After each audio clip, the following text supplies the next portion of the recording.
Now, as I was young and easy under the apple boughs, about the lilting house and happy as the grass was green, the night above the dingles starry, time let me hail and climb, golden in the heydays of his eyes, and honoured among wagons, I was prince of the apple towns. And once below a time, I lordly had the trees and leaves trail with daisies and barley down the rivers of the windfall light. And as I was green and carefree, famous among the barns, about the happy yard and singing as the farm was home, in the sun that is young once only, time let me play and be golden in the mercy of his means. And green and golden I was huntsman and herdsman, the calves sang to my horn, the foxes on the hills barked clear and cold, and the Sabbath rang slowly in the pebbles of the holy streams. All the sun long it was running, it was lovely, the hayfields high as the house, the tunes from the chimneys, it was air and playing, lovely and watery, and the fire green as grass, and nightly under the simple stars, as I rode to sleep, the owls were bearing the farm away.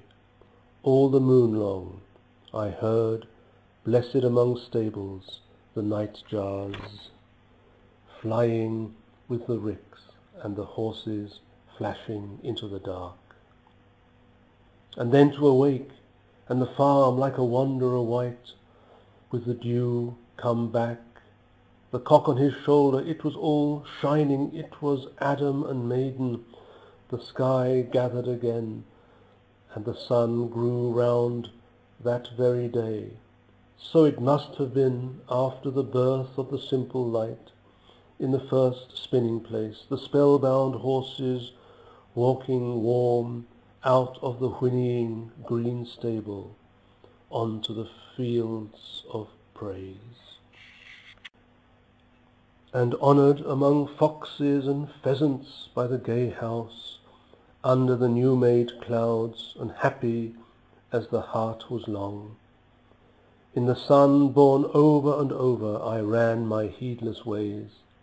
My wishes raced through the house-high hay, and nothing I cared at my sky-blue trades that time allows in all his tuneful turning, so few and such morning songs before the children, green and golden, follow him out of grace.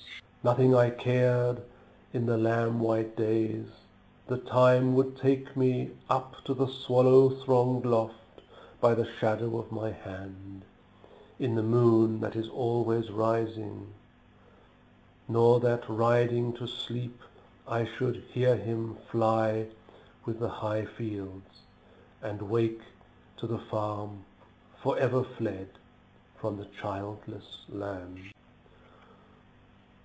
Oh, as I was young and easy in the mercy of his means, time held me green and dying, though I sang in my chains like the sea.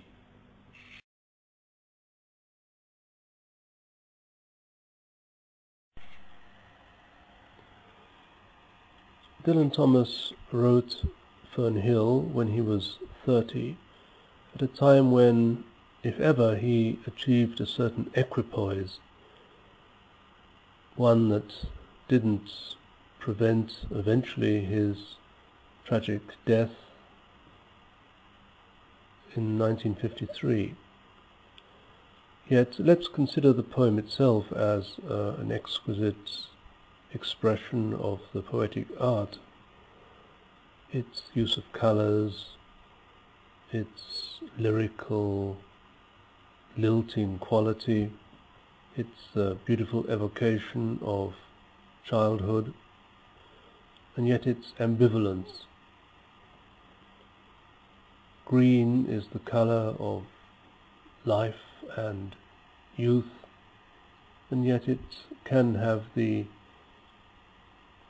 negative implication of the fact that plant life and vegetation soon perishes.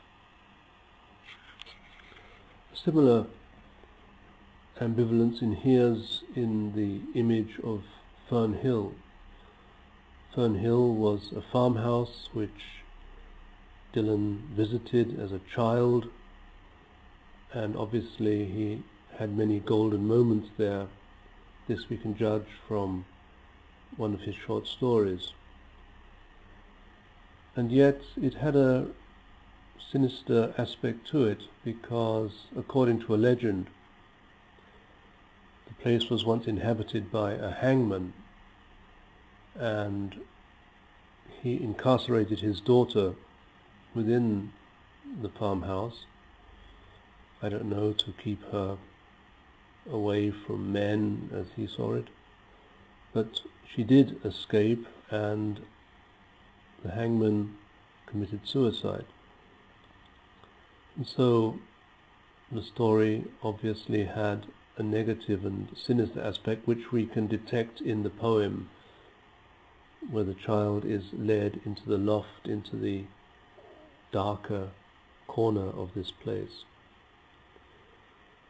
Time is personified as a figure that we can clearly identify with the Pied Piper of Hamelin, because suddenly there's a reference to children, which is in contrast to the sole monarch of the child in his idyllic paradise.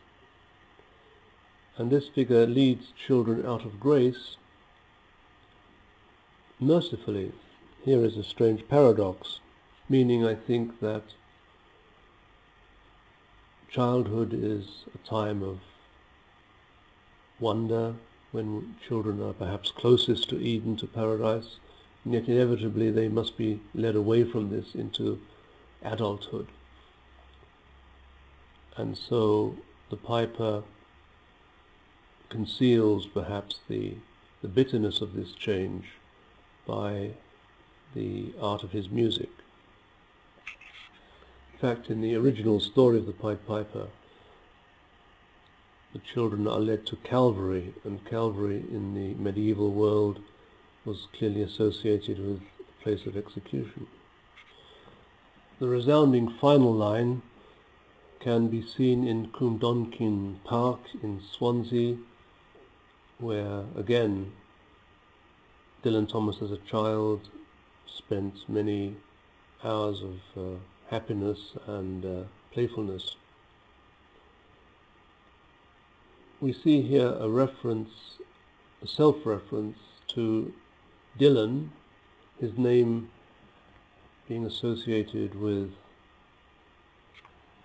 the miraculous birth of a child who then strides into the sea. And some have seen in this the sublimation of his father's and mother's sense of guilt that an earlier child miscarried, and Dylan, in a sense, had the burden of the shadow of that child's death with him, and therefore, according to one psychological theory, felt ill at ease with himself, and therefore developed a schizoid state of mind, not a schizophrenic, but a schizoid state of mind. But psychology here, psychology there, the poem is a beautiful act, a beautiful work of art, and I hope that this talk has given you a little further insight into one of the great poems of the English language.